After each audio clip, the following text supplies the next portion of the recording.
In a region as dynamic as the Balkans, there's this huge, looming question. How do you get a whole generation of young people ready for the jobs of today and tomorrow?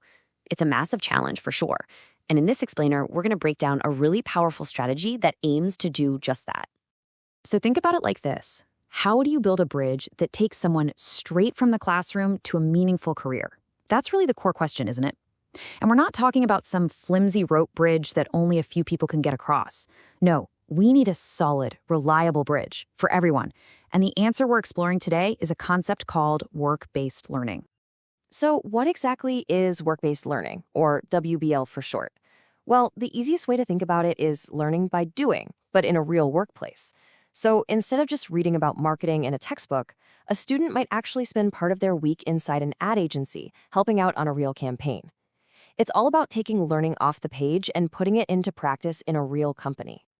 And get this, the insights we're about to dive into, they're not just some academic theory. They come from talking to over 950 people who are actually on the ground, doing the work. We're talking teachers, employers, and policymakers from Bulgaria, Greece, North Macedonia, and Romania. So this is all based on real-world first-hand experience. Okay, so here's where we get to the heart of the matter. While pretty much everyone agrees that WBL is a fantastic idea, actually making it work across the Balkans has turned out to be, well, really, really difficult. There are some pretty big systemic hurdles standing in the way.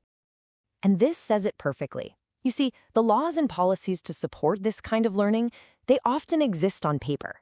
But in practice, that bridge we've been talking about has some very serious cracks. And those stakeholders we mentioned, they identified 4 key areas where the whole system is kind of breaking down. Let's take a look. So what are these hurdles exactly? Let's break down the 4 biggest issues that are really holding work-based learning back from reaching its full potential in the region. Okay, the first crack in the bridge is something called fragmented governance. And honestly, this quote from a school director in Romania just says it all. We send endless reports, but we receive no feedback. In simple terms, it's a case of too many cooks in the kitchen. Responsibilities are all over the place, which leads to confusion, endless paperwork, and a system that's more about ticking boxes than actually making the learning experience better. The second hurdle is a huge one, a huge skills mismatch. As this employer says, industries are just changing at lightning speed, but the school programs, well, they just can't keep up. And this creates a serious gap where students are learning outdated skills and they're not getting nearly enough training in the stuff that really matters now, digital literacy, communication, problem solving. Next up, we've got these major barriers to getting businesses to cooperate. This quote from Greece really highlights the frustration. A lot of companies, especially the smaller and medium-sized ones, they want to get involved, but they're put off by crazy complicated paperwork, unclear rules, and a lack of any real incentives. So the willingness is there, but the system just makes it way too hard. And the fourth hurdle, this is all about perception. Just look at this data from Romania for a second. Over 60% of students reported getting 0 career guidance. That's a huge problem, because without that guidance and without anyone really promoting it, work-based learning is often seen as a second choice option, It's held back by these old stereotypes that it's somehow less prestigious than a traditional university path. So those are the problems. It sounds like a lot, I know, but here's the good news. Those 950 stakeholders didn't just complain about the cracks. They actually drew up a blueprint to fix them. So now, let's shift gears and look at the roadmap for building a much stronger, more reliable bridge to the future. And here it is. This is that blueprint, a 5-point action plan that's designed to tackle those challenges head on. It's a really comprehensive strategy, right? Covering everything from the high-level governance and skills all the way to partnerships and public perception. Let's quickly break down each point. First up, you've got to fix the governance. The key idea here is coordination. The plan calls for creating national platforms to finally get everyone, ministries, schools, companies, on the same page.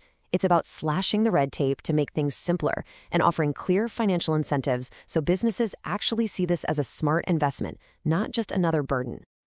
Second, to close that skills gap, the curriculum needs to be updated constantly with direct input from employers. That means building in the digital skills, the green skills, and those crucial soft skills that companies are screaming for.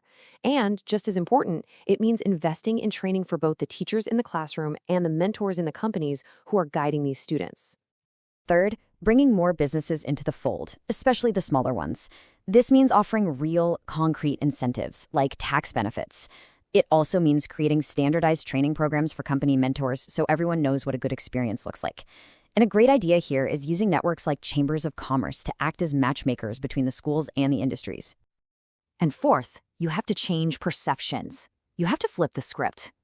How do you do that? By launching some serious national awareness campaigns that show off what modern WBL actually looks like.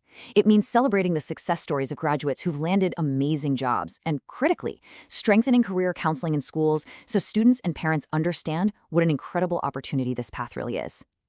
So, we've gone through the problems and the solutions, but let's just zoom out for a second. Why does all of this matter so much?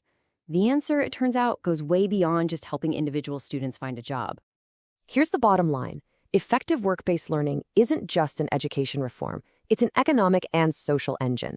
When you build that solid bridge from school to work, you're creating a skilled workforce that drives economic growth. You're building more resilient communities.